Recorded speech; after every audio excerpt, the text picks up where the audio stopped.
Mr. LaHood is recognized for questions. Thank you, Chairman Smith, for holding this hearing today. I want to thank the witnesses for your valuable testimony here today and your passion. Welcome back, Congressman Deutsch. Good to have you here.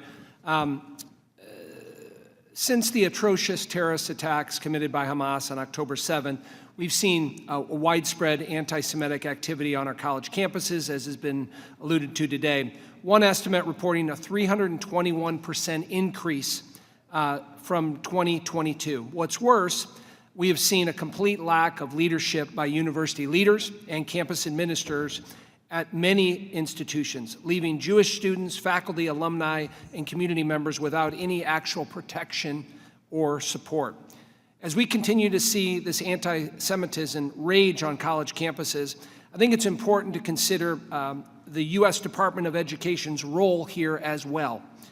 As many of you know, Title VI of the Higher Education Act prohibits discrimination based on national origin and shared ancestry. Among other things, and it's supposed to be enforced by the Department of Education's Office of Civil Rights, also known as OCR.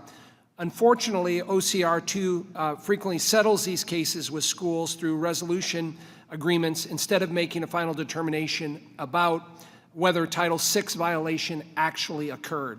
As a result, it appears that many schools avoid scrutiny and accountability for their actions by implementing short-term remedial corrective actions as directed by the Department of Education.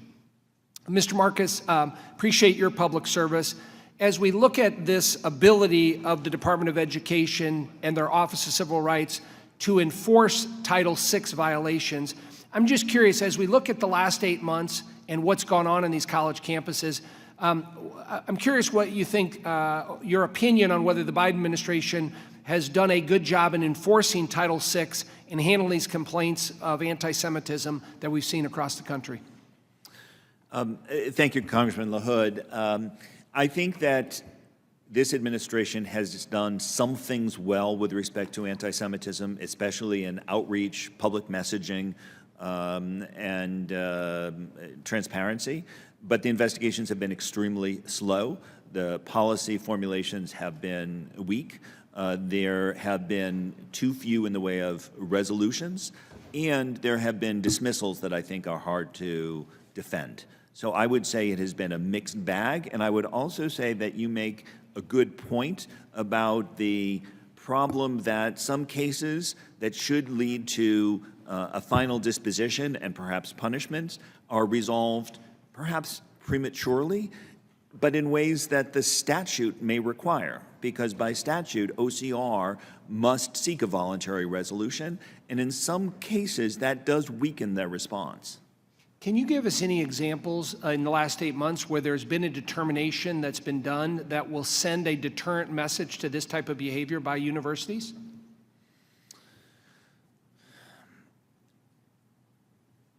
No, sir. Not in the last 8 months with respect to a university.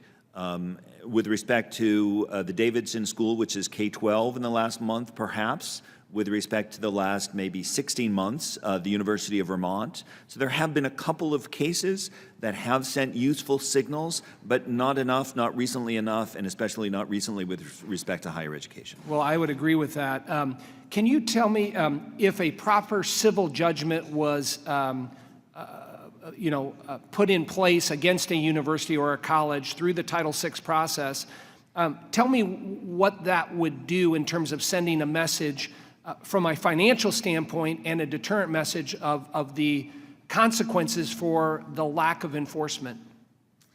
So monetary judgments can sometimes be available under Title VI with a private lawsuit, but those are expensive, not available to everyone, and time-consuming.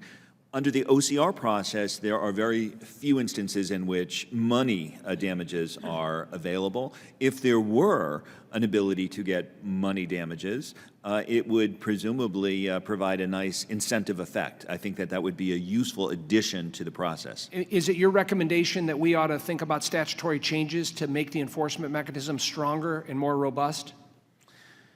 Yes, sir. The process it's slow, it's weak, and I think it would be useful to consider strengthening it, not just for Jewish students, but for all. Thank you. I yield back.